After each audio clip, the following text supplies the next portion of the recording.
Greetings, everyone, and welcome to a very special online event today. It's called Integrate Indigenous Wisdom and Psychedelic Science for Holistic Healing, combining ancient healing practices with modern medicine for inner and outer wellness. My name is Stephen Dyna. I'm the founder and CEO of the Shift Network, and I'm really thrilled to be with you here, getting to learn from a remarkable pioneer at the interface of two worlds that I think are really crucial for a positive future on the planet, is the emerging kind of modern Western psychedelic science world and the traditional indigenous shamanic perspectives. And I believe out of the fusion or the marriage or at least the communication between these two worlds is going to emerge a pattern of how we grow and evolve in partnership with plant allies, with ceremony, with ritual, in a way that's much more holistic and whole. And so our featured faculty here today, Joe Tafur, he is both a medical doctor, he's an integrative family physician, as well as somebody who has spent a lot of time in indigenous cultures and ceremony and led trips and bridged between these two worlds. And so I really think he's the perfect person to help explore this synthesis ourselves. And he also recently has been working on our brand new version of the Psychedelic Healing Summit, which is really also bridging these worlds as well. So thank you so much, Joe, for joining us here today. Yeah, thank you, Stephen. It's great to be here. It's been great to be part of the summit, and now great to be sharing here with you today. Yeah. Well, I know we're going to dive deep today, and I also want to let folks know that we do have a brand new program coming out with Joe in a few weeks. It's called Bridging Science and Spiritual Healing in the Psychedelic Renaissance. We're very excited about that, so we'll share a little bit more about that at the end of the hour. So, Joe, let's start our journey here today with more of your personal story, since I think so much wisdom can be gleaned from somebody's personal journey. And, so you've had a foot in both of these worlds, and maybe paint the picture of how that evolved over time. Yeah, no, thank you. I got involved in this in medical school. In medical school, that was in 1999, 2000. So this was the psychedelic renaissance. The science side of it was just barely kind of like making it across into some academic circles, but it wasn't the widespread thing that you're seeing now. And I did have a friend who was doing some psychedelic research, and I was curious, but what ended up happening is I got a bit depressed in medical school, like a lot of people do. And I was struggling. My dad was a psychiatrist, and he had recommended maybe trying antidepressants, and I explored that a little bit. And I don't know, at some point just wanted to kind of get back to something more natural, or what I felt like it was more natural, more spiritually oriented. Those were kind of areas that I wanted to be connected to further. So I had the opportunity to go into peyote ceremony here in Arizona, where I'm from, and that was a huge turnaround for me. That really opened my eyes to the power of traditional ceremony, the power of sacred plant medicine. And I had a big healing, and I got interested and I got involved, and I kind of came back a few more times and, turned myself around. I was able to continue, get through my training, my medical school, my family medicine. I even went on to spend some time in research in the Department of Psychiatry, studying kind of mind-body research at a lab in San Diego, at UC San Diego. And then after I completed all that, or somewhere in the midst of my research time, my family's from Colombia, South America. And so I was like, wow, if this is what is happening around peyote ceremony tradition, what about ayahuasca? I'd heard about that through my family in Colombia. It's called yahe in Colombia. And I thought, I wonder what that's like. I had this growing curiosity, but waited for years until 2007, when I had the opportunity to go down to Peru to enter a traditional Shipibo ceremony, one of the indigenous communities from the upper Amazon in Peru. And I was blown away. I had a very deep, profound experience. I felt a really deep connection to what they were doing. And as a doctor, by that point, I was very impressed by what I was seeing them accomplish with a lot of people, Westerners going down there from all over the world and getting healing from a variety of issues that I, as a family practice doctor, knew were the kind of things we struggled with. And so that got me more interested. I started going back, bringing groups of people down there. Eventually, one of the healers, one of the shamans, Ricardo Maringo, Shipibo, ayahuasquero, says, Joe, why don't you get involved with us? I speak Spanish, I'm a doctor, I like learning about the medicine, the tradition. And so we, along with our friends, Fita Mamich, Canadian healer and artist, we opened a center in Peru called New Erao, Centro Espiritual. So I I worked there, got deeply involved in the tradition there, and went through apprenticeship to learn to become an ayahuasquero, to run ceremony and to facilitate spiritual healing and facilitate sacred ceremony. And so that was a big part of my life for years. I was going through the training and working, and then eventually started coming back to the States more often. I wrote a book about it called Fellowship of the River, integrating my perspective as a medical doctor, seeing what I was seeing down there. How does this make sense? Where does this spiritual tradition meet the science knowledge, that we've all accumulated? And these healings that I observed, these kind of remarkable healings I observed with a lot of people, how would we explain this from a Western perspective? What are the healers, the traditional healers, saying about it from their spiritually oriented perspective? And so I had that book, and I started teaching from that book to healthcare providers and psychiatrists and doctors and therapists, and been one of the people involved in this psychedelic psychotherapy movement, but more bringing the ceremonial side to those providers, and then slowly expanding the knowledge and what I've been teaching to prepare it for a wider audience, for all the different people that are involved and interested from so many directions, this big psychedelic renaissance built upon the indigenous traditions of sacred ceremony that have been there for as long as we know. Mm. Well, thank you for that journey. The last thing you said there was that we built upon indigenous traditions, but so often a lot of this psychedelic renaissance isn't really consciously building upon it. They sort of separate it out and turn it a little bit more, just the more medical model. I think it'd be useful for us to just understand from your perspective why it's really important to understand these indigenous lineages, this more traditional and ceremonial way of working with plant medicines, and the sort of the worldview behind it, so that we kind of don't lose things in that translation or in that transition into acceptance in a modern psychological and medical context. Yeah, no, that's a great point. And when we do see a degree of that, that there are there's the research world and the clinical world, and there's some of them are approaching it very dryly, and that maybe they're not so interested in hearing about shamanic perspectives around these kind of medicines that are considered sacred in the traditions. But still, within the research world, we keep seeing these themes that are coming up. What's coming out of the psychedelic research world are themes like the mystical experience, how impactful that is for people to have a mystical experience, to have a transcendent experience. That's coming out of research with end-of-life research, or with anxiety with psilocybin, and a lot of other areas of what they're learning about how these medicines in a clinical setting impact people's lives. So this mystical, transcendent piece becomes very pivotal, and then guiding people through this emotional breakthrough.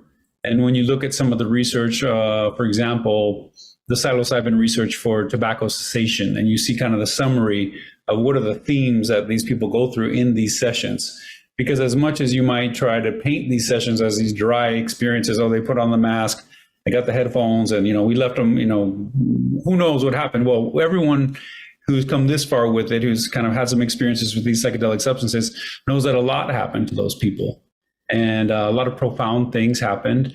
And when you hear their report, the themes that keep coming up, according to Johns Hopkins publications, are themes of forgiveness, themes of self-love, themes of compassion, themes of gratitude. So very spiritually oriented themes that played pivotal roles in people's healing journey as they were recovering from, Western labeled diagnoses. So they're coming out of anxiety, they're coming out of PTSD, they're coming out of addiction, they're coming out of depression.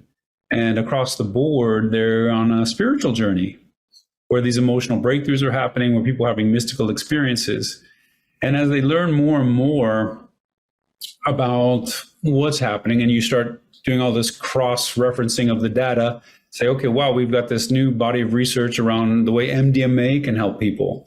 We have this new research around the way psilocybin can help people, the way ketamine can help people, the way potentially other substances can help people, as the research expands. And what they're finding is that, okay, we're seeing a shift in these people. This shift is ultimately, I think there's a lot of research, and this is, we're going to explore this. This is where the biology meets the spirituality. I think there's a shift in emotional well-being. And that's an area that the Western scientists talk about and the shamanic practitioners talk about. And that shift in emotional well-being, that shift in emotional regulation, which has so many biological dimensions to it, is being, according to the research, is facilitated, is promoted, is more possible when you bring a spiritual context into it. So then the people that got better, according to this, like bringing together the different data from the different clinical studies with these substances, they said, well, everyone that got better, we noticed they had an improvement in emotional regulation.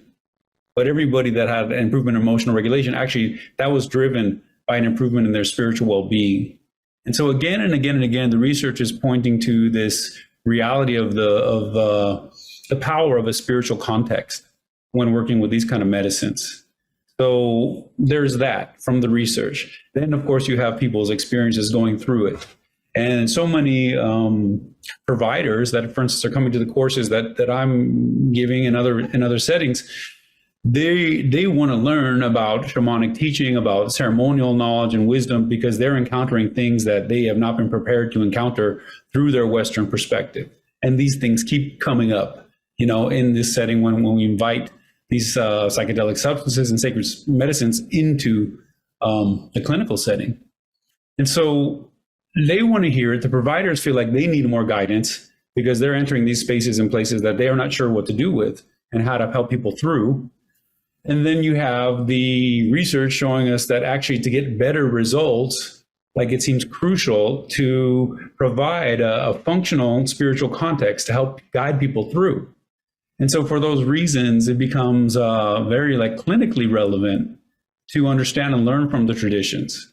And so then just in my own experience in the Amazon, working with your people healers, with my teacher, Ricardo Maringo, he's doing things in ayahuasca ceremony with people in the context that they've created that they're just not doing in the settings here, as far as the kind of things he seems to be able to accomplish sometimes. So there's just a profound knowledge. Once we acknowledge, wow, the transcendent piece is really important, the mystical piece is really important, the emotional breakthrough piece is so important, the emotional biology, the shift in emotional regulation, all these things are so important.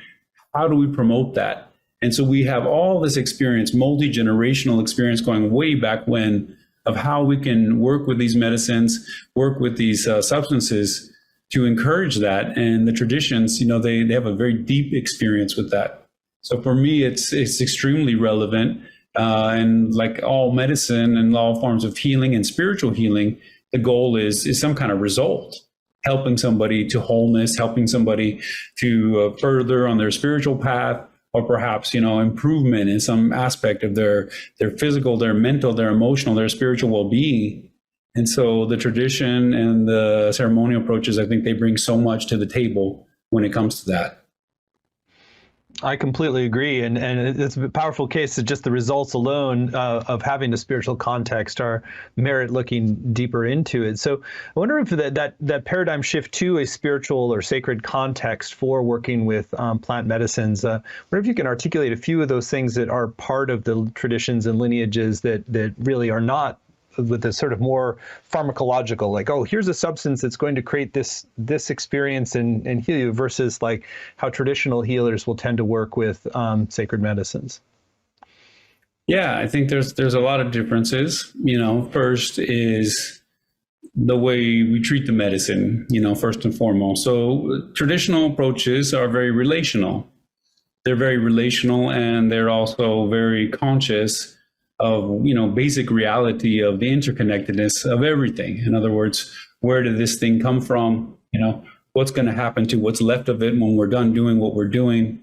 These basic attitudes towards sustainability.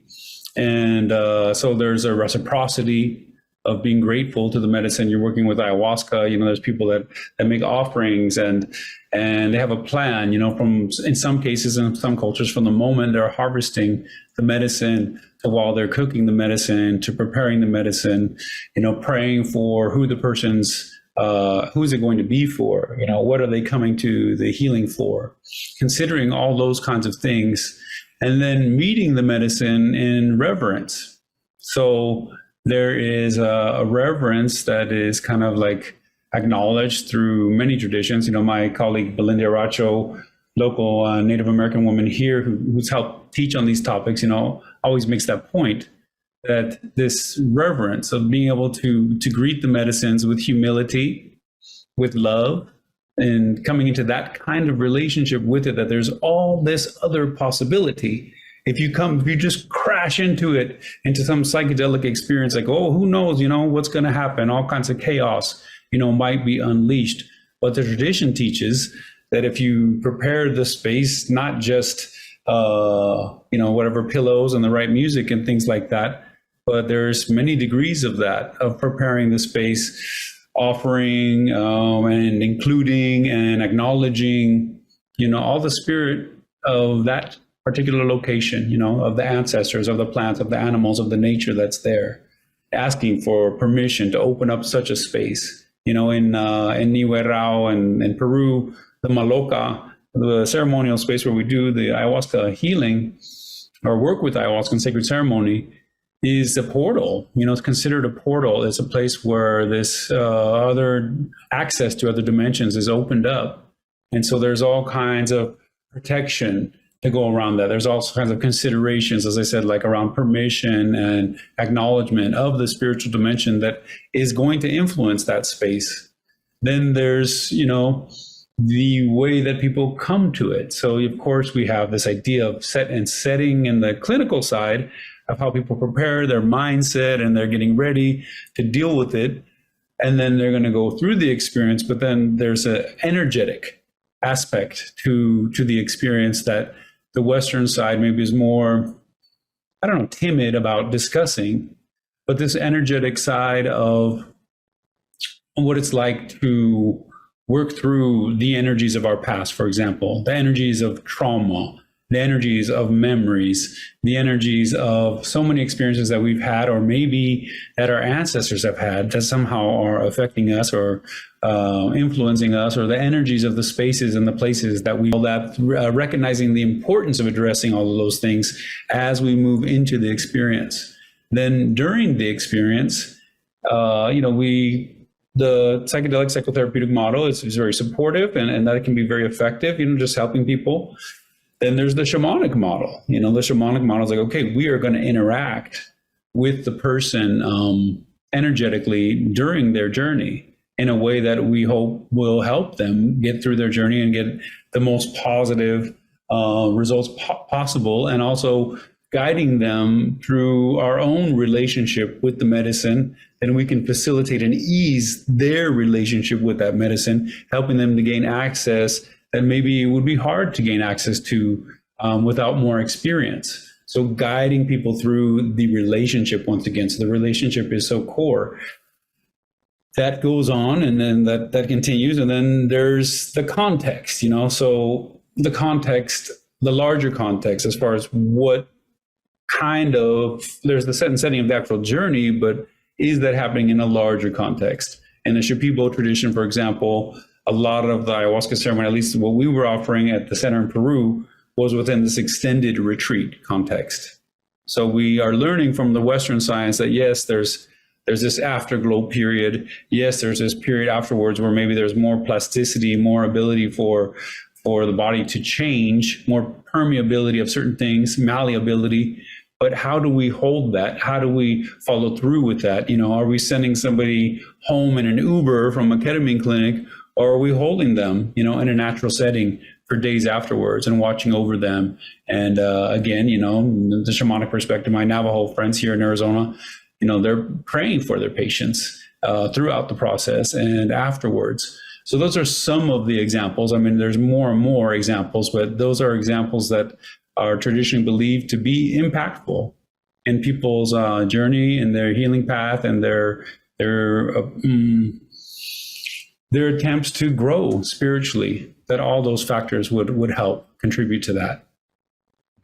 That was a great overview, and there's one other area I wonder if you could just reflect on a little bit. Is like what I've noticed is that there's more of an emphasis on non-physical beings in some of these shamanic cultures. That actually the doctors on the other side will come and assist or that the ayahuasca itself. You're relating to ayahuasca as an entity, as a being, rather than just a plant, if you will. That there's a kind of a larger shamanic intelligence that you're engaging with, and people refer that.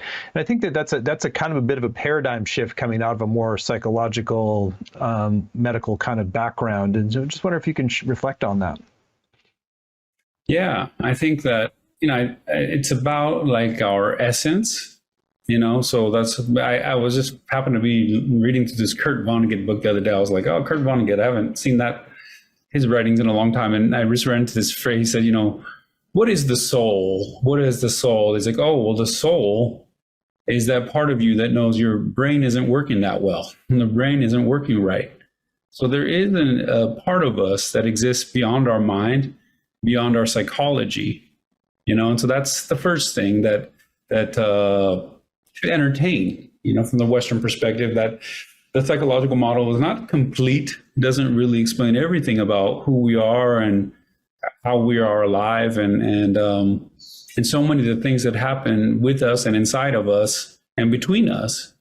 And so there's some kind of essence, there's many ways to try to describe such things, and it is a mystery. It's a mystery to science. It's a mystery to psychology to explain, some of the deeper questions about, what we are, what is this, what is matter, what is consciousness. But it's somehow related to, and within us, to the matter that we're made of, and it seems to be somehow a property related to that matter. But we don't know. There's very profound questions. That being said, then you get into animals. Let's say you see this animal, somebody has their dog, and there are those people that would deny that this dog has any kind of essence or soul or emotionality or personality that they can relate to. And then there's many other people that would say, no, that's a being, that's a real being. And that my dog has visited me in my dreams, So it's, oh, that's just your dreams. Your brain is just doing that. But to them, it feels like more than that. It feels more influential. It feels more significant. And then we go out further and further. And there's many examples of people having relationships to plants, to trees, to all kinds of parts of nature itself. This idea of like Mother Nature, is that so foreign to the Western thinker that there would be this idea of Mother Nature or the spirit of the earth, or so I think it exists in our culture. I think it's talked about in poetry and songs and television and movies, quite a lot. And then in the scientific world, the academic world, they're kind of trying to tease that out. But there's something there. So then you have to go through the experience. So people coming down to the center I used to work at in Peru, for example, let's say they're doing a 2-week diet where they're going to go through ceremony several times in that process and kind of have this big cleanse and be in retreat and be in this deep connection to nature. I told a lot of them, and very respectfully to the people who are coming from all different parts of the world, that, hey, you're going to hear the people here, the shamans, the healers talking to you about, relating to these plant spirits. And for a lot of you, that's going to sound so strange and so crazy. But by the end of your stay, I would say most of you will be talking about that. And that was my experience. Scientists, doctors, people from all walks of life, by the time they left Niue Rao, they were definitely, their mind had been open to the possibility that there were consciousness forms that appeared to be, might as well be described as the spirit of the plants, and that there may be, beings in other dimensions, or, we don't know exactly how to describe it. No one really knows. There's these are things that are at some level beyond form, and yet we interact with them and we have experiences with them. And there are those people that would just say, that's nothing, forget about that. That doesn't mean anything, that's useless. And then there's other experiences where people go through a big healing in a ceremonial context where they may have contact with a deceased loved one, and they may receive information, or they may go through some kind of emotional process with that deceased loved one, whether or not that's real, or whatever or not they accept that or think about that as real. And that process that they go through has a very significant impact on their health, on the way their body works, on the way their mind works. And so we do see that there is a significance of these kind of experiences, some of them apparently supernatural or in the mystery, as far as we don't know exactly how to explain it or describe the mechanisms behind it. But when we start relating to it as the way in the traditional way, you know, one of the healers that in Peru that became a famous painter, I don't know, I read this once, I don't know if he really said this, but I read this, that Pablo Maringo said, you know, when I finally stopped asking myself about these things I was encountering in my ayahuasca visions, when I finally stopped asking me, is this real or is this not real? You know, is this real or is this not real? And I started engaging with what was there in front of me. It's like a whole world opened up. And so there's a lot of room for projection in that space. There's a lot of room for confusion in that space. There's a lot of room for delusion in that space. And yet there are significant things that come through that liminal space that influence, you know, many of us. And sometimes in very significant ways, sometimes in ways that affect our health or bring new ideas or, you know, fresh imagination or a fresh perspective. So it's about experience ultimately. You know, it's easy to discard it if you haven't really explored it. And to the people that explore it sincerely, it's quite common for them to walk away and say, huh, and I think I talked to the spirit of ayahuasca.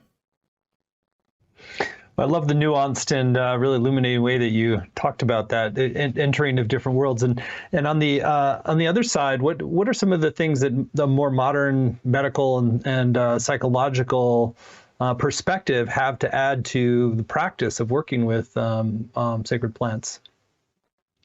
I think there's so much. You know, we experienced that at the center in Peru, where, you know, there's a healer, Manare, who I believe has done things with the Shift Network. And Manare said, he's an Ecuadorian healer, traditional person from the rainforest. He said, well, you know, sometimes some people, they think this solution is material. And they're so focused on the material, and then they overlook that it actually was a spiritual issue, and that if you just deal with it spiritually, it could resolve, you know, maybe quickly. So at the same time, there are those that focus on the spiritual so much that they don't really want to address, oh, maybe it was a material thing. You know, maybe in this case in Peru, let's say, maybe somebody had malaria, and maybe if we just treated the malaria, we wouldn't have to go through this, you know, extensive energetic search to the potential root of some kind of evil that was behind this person's illness. So there's room for both perspectives to learn from each other. Like we say, neither one dominating the other, but each one nurturing the other. And so there's a lot of ways that working with Ricardo at the Center in Peru that we kind of grew, and he grew increasingly curious about psychology, about you know, human psychology, or the Western study of psychology, because there is a lot of knowledge that has come out of it. And so there's, you know, attachment disorder, you know, things about the inner child, our relationship with the inner child, the way those things are influence our limbic system and our emotional functioning are all wrapped up in these developmental windows. So we're learning so much about neuroscience, so much about the way trauma could be stored in the body, so much about how it can affect the functioning of our body. And so all that's very helpful. Like, you know, Ricardo would want to learn about it all the time, and different frameworks of talking about things. You know, I remember I have it in the book, a little moment where I was reading a book about the placebo effect. And one of the healers that worked for us, Julian, is like very gifted into, you know, apparently reading your mind. And he was singing to me in the ceremony. And I had been reading this book, and after he was singing to me, he said, "Joe, what book are you reading?" He's like, "That was very interesting book." I was like, "What?" And he's like, "Yeah." He's like, that's some kind of white magic, huh? What are you reading about?" I said, "Oh, that's about the placebo effect." And I was talking to him about all that. So there's, like, you know, these different frameworks and characterizations that are, from the scientific perspective, sometimes are more neutral, you know, more open-ended, and they're not necessarily limited by maybe some dogmatic beliefs, or it's a little more open-minded in some respects as far as how we approach things. There's all kinds of knowledge about about the limbic system and emotional biology and how we heal. We're getting into new forms of knowledge, and I got involved in research related to this. Epigenetics is a hot topic. The way epigenetics, the biology of the way your genes can be affected and influenced by things that happen to you in the course of your life, or even from your ancestors' lives.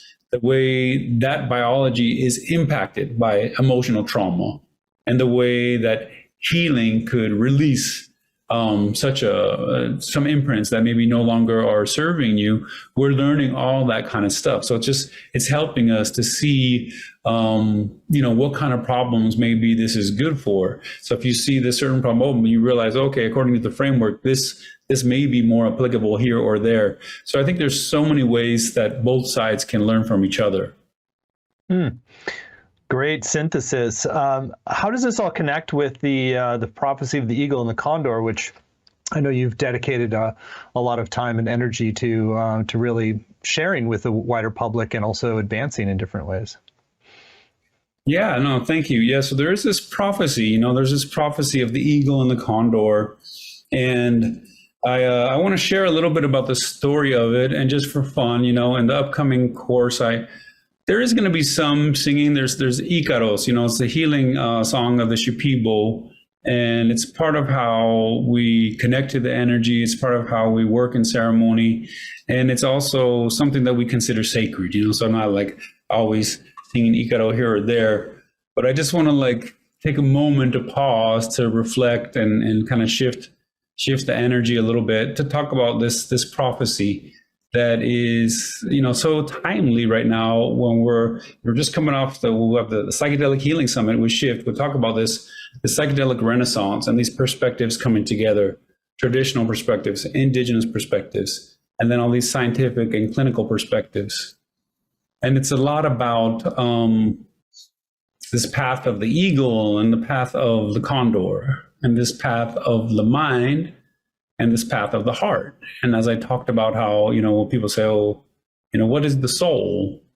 And then Kurt Vonnegut says, well, the soul is that part of you that knows something's wrong with what your mind's doing, So as we examine the way that the Western culture, or the intellectual culture, technologically driven culture, the way that it's so powerful and so effective in so many ways, to create possibilities for communication, information, technology, transportation, that we can go back and forth to the Amazon. But then there's this disconnect, that we find ourselves walking into, a disconnect from ourselves and a growing disconnect from the ecosystem, right? And this equilibrium, this imbalance in nature that's just growing and growing, because it seems our relationship to nature is not what it was. And in that respect, maybe it's our relationship to ourselves. And so then we have to figure out, how do we heal that? How can we connect deeper to that?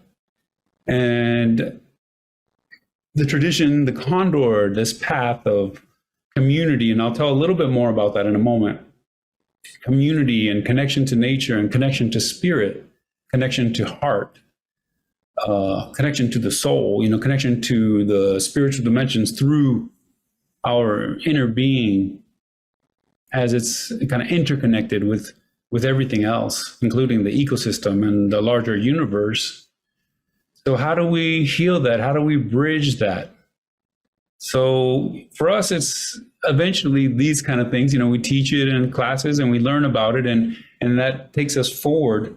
And then there's elements of it that, that they come out in ceremony, or they come out through practice. And so I'm just going to open it up the topic. When we open ceremony and try to figure out, how do we reconnect? How do we find this connection again?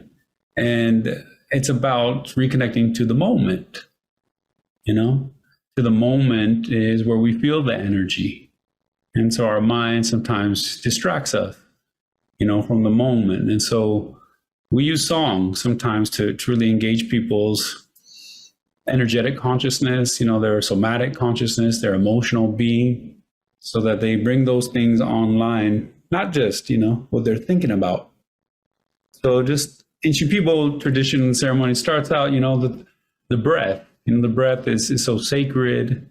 And then in the traditions, you blow smoke on people, you blow energy. And then you share energy that way, and you can feel it. And so they start out, we start out just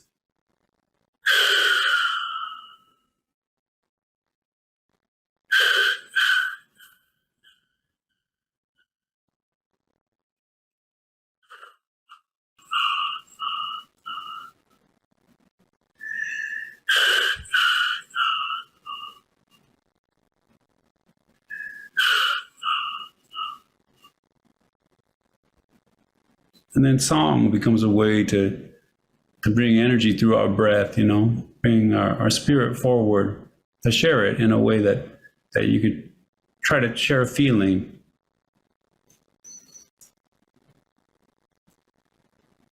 Damangano ambano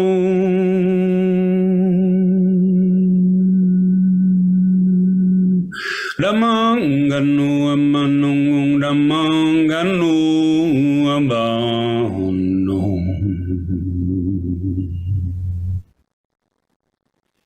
Ishu people, that means like now we're opening the energies, now we're feeling the energy, we're connecting to the energy.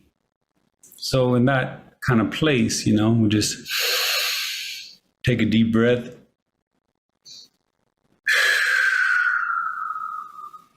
And think about the times that we're in. And so we're in this time, and the pre-Incan in Peru, there's different versions of this prophecy. And one of the versions that came from one of these ancient cultures from the mountains in Peru, through their astrology, they had anticipated these changes. They said there's going to be this pachacuti, this changing of the soil, the turning of the soil. Before you plant the seeds, you're going to till. And so this pachacuti said the pachacuti is coming. They knew beforehand. They said 1490s to 1520s. Somewhere around there, that's going to be a 20 to 30 year period where there's going to be a big change. And they said the eagle people will come, this path of the eagle. This from Europe, in their case, from Spain is what they encountered. This technologically advanced, intellectually focused, maybe less connected to spirit, less connected to nature, more patriarchal culture would come. And that their culture, the condor culture, they live in the mountains in the Andes, the condor, where it soars and flies, that place, those people, the condor people, would be more connected to spirit, to nature, to community, in their commitment, in their value system, in their culture, less materially focused, more spiritually focused, that they would be taken over, that they would be oppressed, that they would suffer greatly, under this collision of cultures, and that they would go through 500 years of oppression with a lot of tragic loss throughout all that time. And then after 500 years, they predict another Pachacuti from 1492, when Christopher Columbus came, to 1992, 500 years later.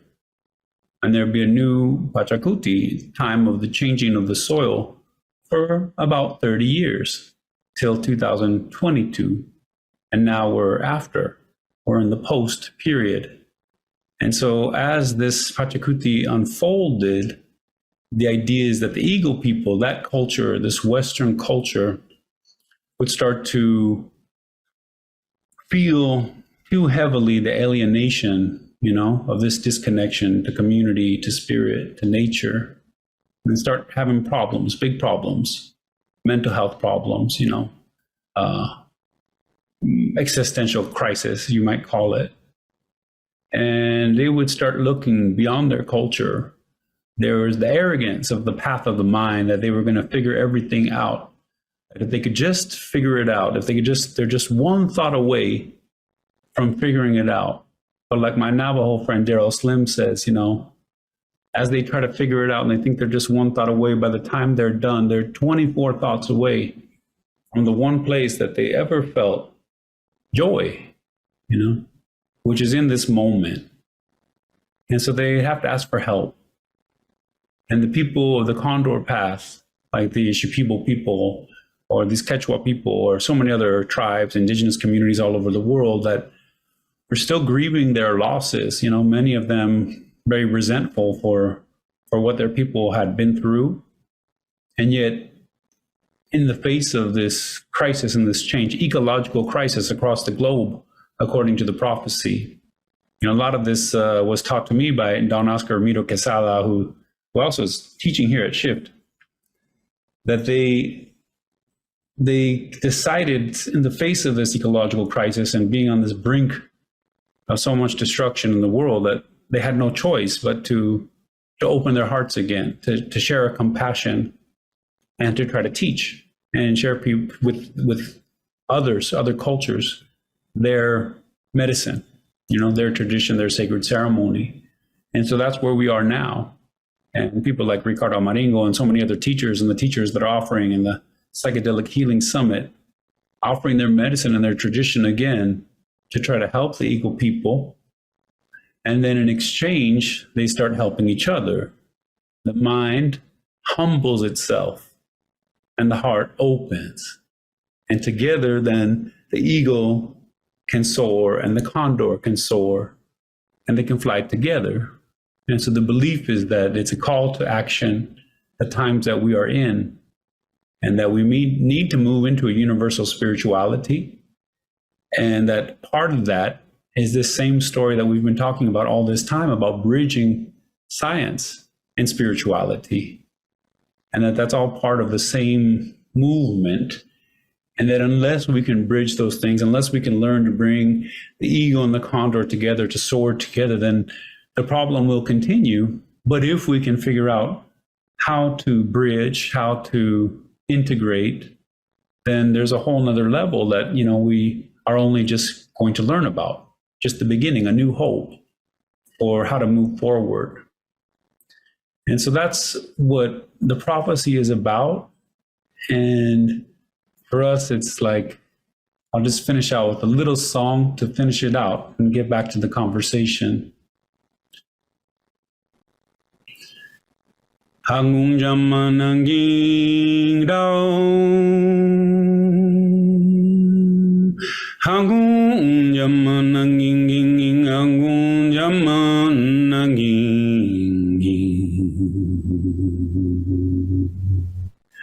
Senimba namai jona,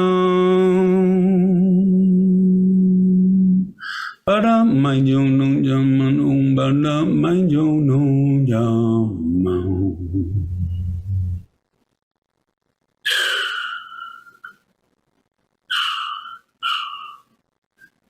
That's what I wanted to share, Stephen. Well, thank you for that. I feel really blessed by that sharing. I just felt like it was the deepest recounting of the inner dynamics of the fulfillment of that prophecy that I've heard, and really quite beautiful. So thank you, Joe, for that. And and I think it really just becomes all of our task really to sort of tune in about what is our right role within that. Is it about, undertaking the deep journey or apprenticeship or understanding of indigenous cultures? Is it about helping to forge a new holistic model? Is it about just being an emissary or a ambassador for either side? And I really feel like it is so central to the fulfillment of the shift to a new possibility for our planet that I think all of us really have a role. So thank you for really explaining it so clearly and deeply. Yeah, no, thank you. That's thank you for that. And I think that is a beautiful way to think about it. And it is about that, what is our role? And there's so many different roles, and there's, this psychedelic renaissance. And I'm on the side of where I end up meeting so many people, now this is my path. I'm going to be a psychedelic psychotherapist, or I'm going to be a shaman. I'm going to be a healer. And yet there's still so much to learn, and there's so much space for everybody, and everybody, should be doing what we can, so we're trying to get into this connection. So we're trying to feel deeper into ourselves, and the tradition teaches, and our experience with psychedelic psychotherapy teaches, that we're going to work through like our emotional baggage, and the things that might be confusing or kind of blocking or, keeping us from seeing, what we need to see. The way when people come down to Peru, a lot of times, you hear people say things they're like, oh, hell, I want to find my role. I want to find my deeper purpose. I want to find how I can be of service. You hear that kind of language. And the Shipibos, their perspective on that is, let's find out what's blocking you. They say everybody wants to go all the way down the road, but they don't want to see what's blocking them in the road. And so the traditional perspective is once we work through the blocks and figure out, these different things that might be affecting us subconsciously or trauma from our past or different ideas that might be limiting us, then our nature is going to come forward, our essence is going to come forward, and then our guidance, will be clearer for each one of us. And so we'll be able to see, like, I prefer to do this. Like, actually, I feel like I want to do this. I think this is the role that I most resonate with is going to be this role. And so that being said, we're going to explore all that in the course. So the course is looking at these traditional perspectives of sacred ceremony and healing, and then all of the Western knowledge and the medicine and scientific understanding that we're gaining so much, that we have so much access to all over the world, and also being influenced from knowledge that we're able to receive from so many parts of the world as well. And look at that, and look at learn about that, and learn about, to be able to understand about getting closer to that, to be able to understand maybe for someone that's looking for that kind of help, to understand how it might be helpful to them, to understand for ourselves, to understand how all of this would somehow be connected philosophically to what we were just talking about, to like our own spiritual growth, that for us in the traditions, I think in the Native American traditions and across other cultures, many cultures, that health and spirituality are considered to be the same thing. That's about being in right relationship. Each one, health and spirituality, are about being in right relationship with ourselves, with our loved ones, with our community, with our society, with our ecosystem, and with the universe. So we'll explore all those topics in the course as it relates to healing and medicine, as it relates to certain people, the kind of problem that, I saw people healing from down in Peru. And so we get exposed to all that, and we talk about how we would approach such things, energetically, how we would approach it spiritually, how we approach it psychologically, emotionally, scientifically. And so in that larger discussion, trying to figure out, how can we open ourselves to a clearer guidance, each one of us, and how, given the field and the understanding of all these extra dimensions, the emotional dimension, the spiritual dimension, maybe we were just considering things from the mental perspective or the physical perspective. And now we bring this emotional dimension to it, and we bring this spiritual dimension to it, and we get a larger sense, of where we might fit into it all.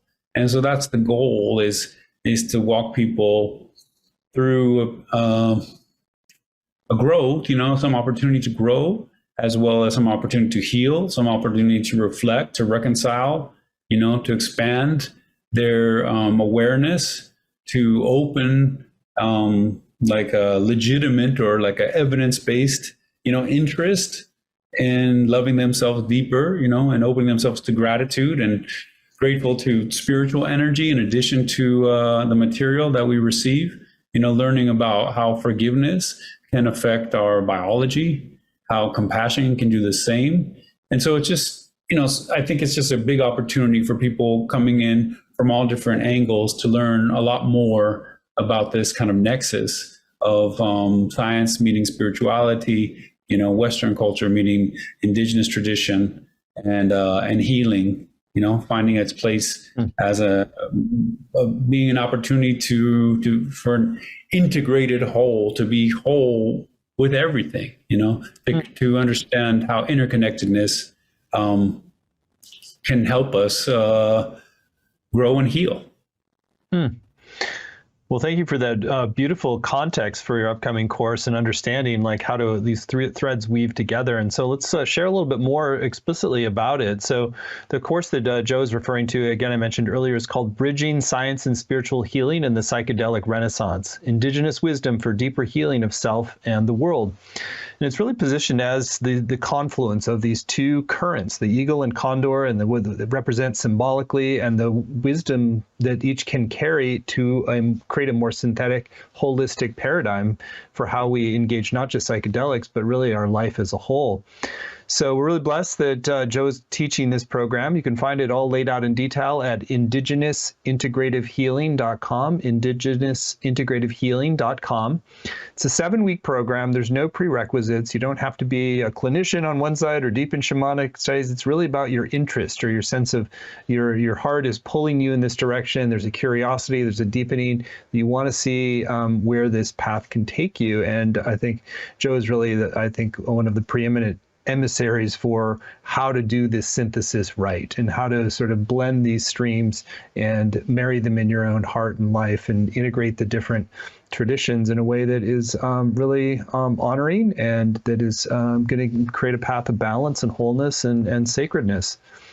So, Joe, I'd love for you to share in your own words, really about a little bit about why take this journey with you. Like, how do people's lives shift, and what do they come away with? And I'll read out the module titles so you give a preview of what's coming in each.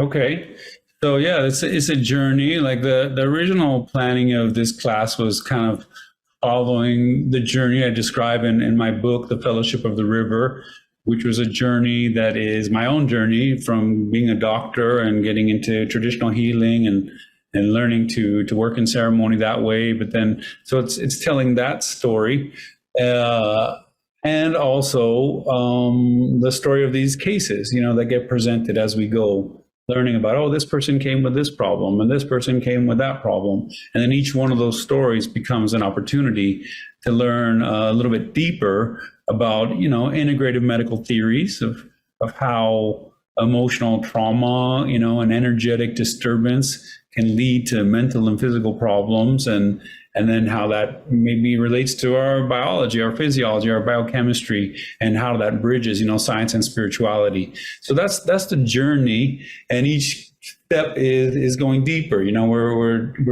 coming into it, introducing the prophecy of the eagle and the condor, and just the background, and then also drawing from the history of psychedelic medicine, the decades that have existed here in the United States, and how that connects to these original cultures. So we're kind of laying down the framework there, but then getting into a discussion about energetic space, and the sharing that we'll do, the meditative sharing that we'll do in the course is geared towards that, that is a big thing to consider, that if we're going to enter into psychedelic space or sacred healing space, it's not for people to learn how to do that. I mean, there's all these advanced ways and practices, but it's to be introduced to it, or perhaps you know something about it already and you want to learn something more. So it's an exploration to that, about how we interact with energy, consciously through traditional kind of approach and through the Western approach. And so then as we move forward with that, I got into the second module and start, bridging the science and the spirituality. So it's like, okay, what about the mechanisms? What do we know from science about how these things work at the biological level, the biochemical, without getting too crazy and scientific in detail, but presenting it in a way for everyone to kind of get an understanding. We all have some curiosity about these things, and the neuroscience and the brain waves and all that side of things. But then, the very human side of, okay, while you're measuring all those things, what happens to people? What's going on with them in their healing journey once again? So, when we're trying to bridge the perspective of this traditional, let's say shamanic, even Shipibo curandero perspective, and the medical doctor perspective, like, how do we do that? It's through a person. It's through a person's healing journey that we really are able to try to understand what's significant about trying that path, working through this issue from that approach. So we start bringing in the measures, that they're seeing in the psychedelic research of how is it that people are changing and going through these treatments? And then how does the ancestral wisdom, inform us around that? And as we move forward with that, well, then it's like about responsible practice and bringing that side of the consideration in. So that's like harm reduction in psychedelic therapy, harm reduction with sacred plant medicines. How do we be careful? And then in the energetic space, like from the ceremonial approach, as we kind of move through that arc a little bit, it's the next thing. We open the energy. Now, how do we protect ourselves? In that open energy, how do we care for ourselves in such a space, in a ceremonial space, a ritual space? So that's how that moves forward. The next one is we start, getting into this emotional body. So I start laying down the arguments for like, what is this emotional body? We hear about it from Chinese medicine or Ayurveda or these other traditions, but the Western scientists haven't really been talking about where is this emotional body.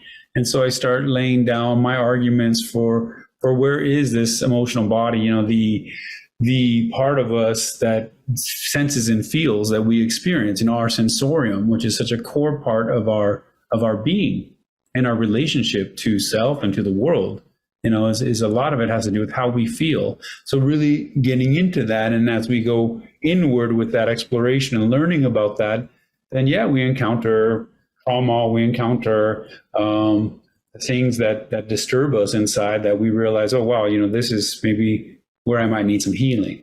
Where a lot of times ceremony or psychedelic therapies, those kind of settings, they guide people into those spaces, and they come into awareness about an area that needs healing, or where a trauma may have disturbed them, or perhaps a path towards what they need to do to heal. So we'll explore that, and as we do that, then that's a exploration into interoception. Interoception is like you've got all the different perspectives. One of them is interoception is how does it feel inside your body? What does it feel like? And as we engage that and feel into that and scan ourselves and work with that, what do we get from that? So that's that stage, and then we keep moving in the modules, and probably module 4. So now we have this relationship with our energetic self, our emotional self, and we've been getting past kind of limitations of the mind, as described from neuroscience and psychedelic research, and we're opening ourselves up more and more. And then there's this question about how we interact with each other in those spaces. This idea of, like, they call it limbic resonance, the way my emotional world can tune into your emotional world, and the way that plays out in therapy, and the way that affects our biology, and the way that would play out in ceremony and ceremonial healing. So then exploring that, like going as far as to get into the discussion about, okay, healing song and ayahuasca ceremony. How does that interact with somebody at that deep level, and talk about that? We don't have all the answers, but we can explore it and learn from each other and learn from what we know. And then we keep going, and it's like, okay, what about the practice of that, of working with people? And then we have this kind of spiritual context to put spiritual layers onto those emotional layers, onto those psychological layers.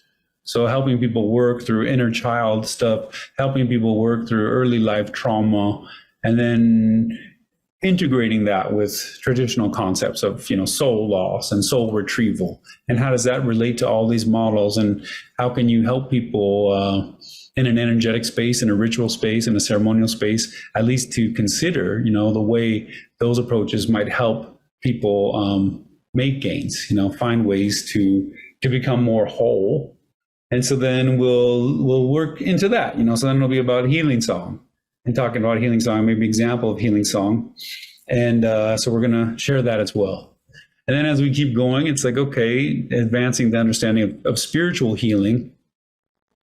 There's guidance that we get. We talked about it earlier, like, oh, could you talk to a plant spirit, or are there other beings out there? And, when we open up kind of these visionary spaces to do this kind of work in a variety of settings, how do we work with that? What can we gain from that? So I talk about my own journey, receiving knowledge and from ceremony about a research idea to pursue this research in epigenetics, and trying to understand how trauma healing might be happening at a biological level, and the way certain spiritual and meditative practices might affect our biology. And then following through with that and running a research project that explores that with MDMA-assisted psychotherapy, and getting results, and publishing results. So like, how do we integrate and bring these visions or these revelations or these ideas forward into our life and let it become,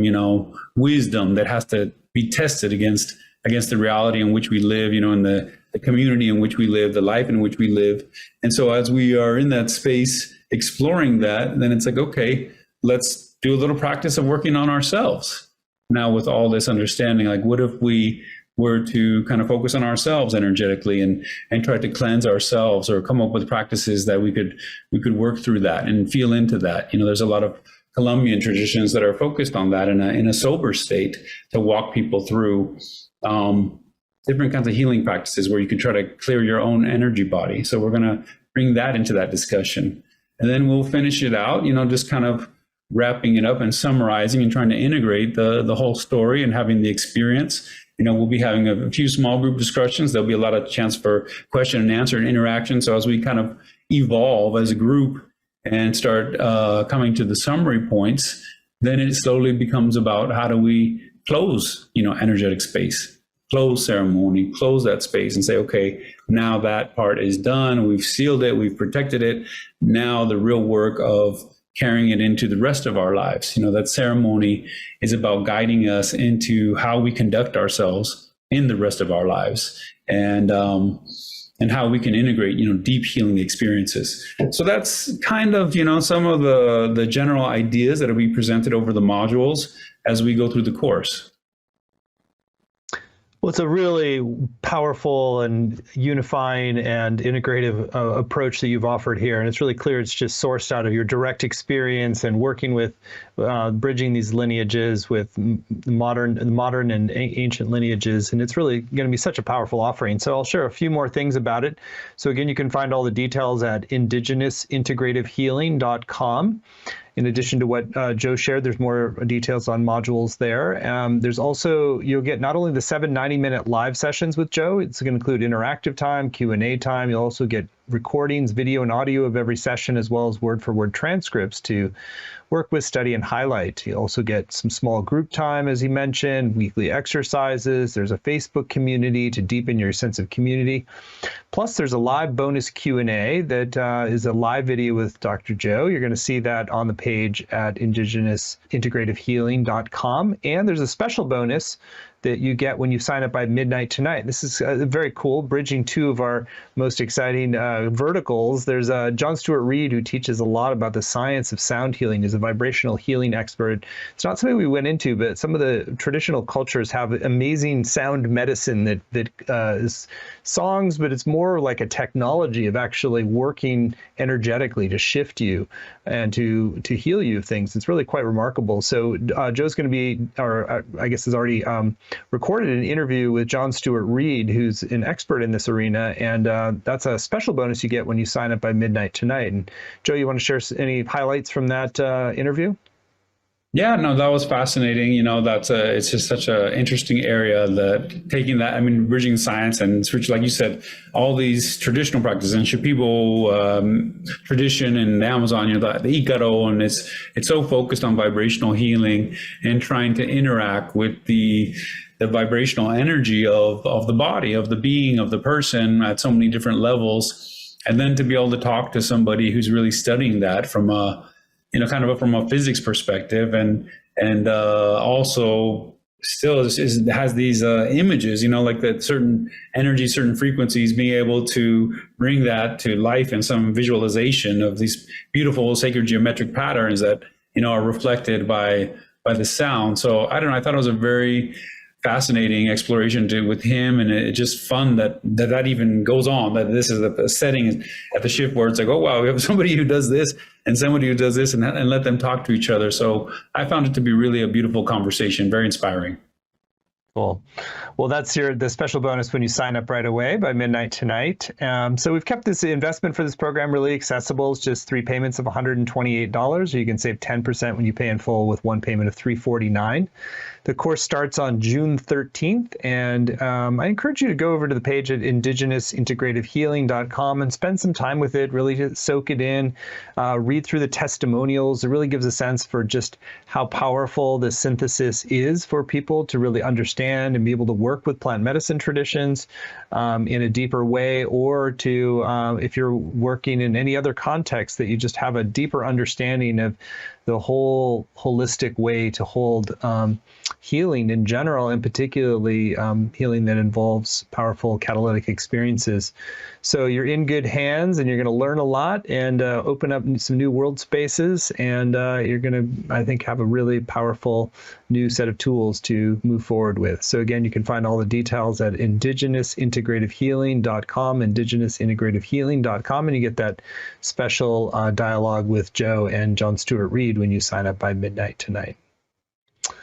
So Joe, really fascinating hour, and really beautiful, particularly the transmission of the eagle condor prophecy. I felt it's such a beauty in that. So thank you for this time together. And any final thoughts for folks who are considering going further with you? Yeah, well, thank you very much for this opportunity to share with everybody. And thank you, Stephen. Very wonderful to communicate with you about all this. Yeah, final thoughts is I really encourage people to come and join. You know, for me, it's a very it's a passion project. You know, I love this path that I'm on and what I'm doing, and I feel very grateful for the opportunity that I've had to go so deep into the science world and so deep into the ceremonial world. And I really feel a responsibility to share and encourage dialogue and discussion. And so I really look forward to people signing up and joining the course and getting a chance to meet people and grow this community and see what we can learn together. So please sign up. I'd love to have you in the course. Beautiful. Well, thank you, Joe, and thank you all for joining. And may we all be part of this bridging and healing, the prophecy fulfillment that can help us lead to a more integrative and sacred way of living. So thank you, Joe, for helping light the way, and thank you all for being part of it. So many blessings.